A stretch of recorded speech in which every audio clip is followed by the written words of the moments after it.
Vers une nuit de pleine lune, les rebelles se faufilent dans Alep, tout feu éteint à cause des hélicoptères syriens. Dans la grande ville du nord, les rebelles arrivent dans leur QG.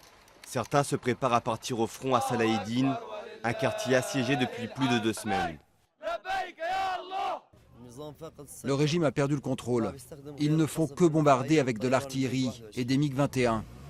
Tout char qui viendra dans le coin, nous le ferons exploser, grâce à l'aide de Dieu et des rebelles. Au matin, les traces des combats sont partout. Des affrontements très violents entre l'armée syrienne libre et les soldats du régime.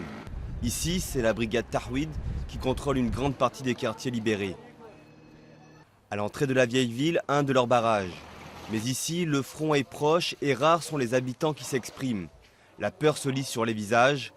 Au fond d'un dédale de rue, on aperçoit la tour de la citadelle. Des dizaines de snipers s'y trouvent embusqués. La citadelle est un symbole pour nous. Elle représente l'histoire de nos ancêtres. Si Dieu le veut, nous attaquerons la citadelle, toute la ville, et nous la libérerons.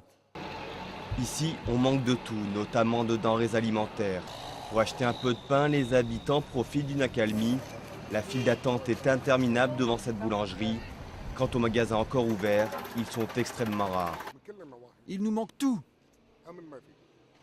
Il n'y a pas de sécurité, pas de pain, il n'y a pas de mazout, pas d'électricité. Dans tout ce qui touche à notre vie quotidienne, nous avons des manques. Et c'est cher, très cher. Mais la guerre entre rebelles et soldats n'est jamais loin. Un blessé arrive dans un hôpital, touché par une balle sur la route de l'aéroport.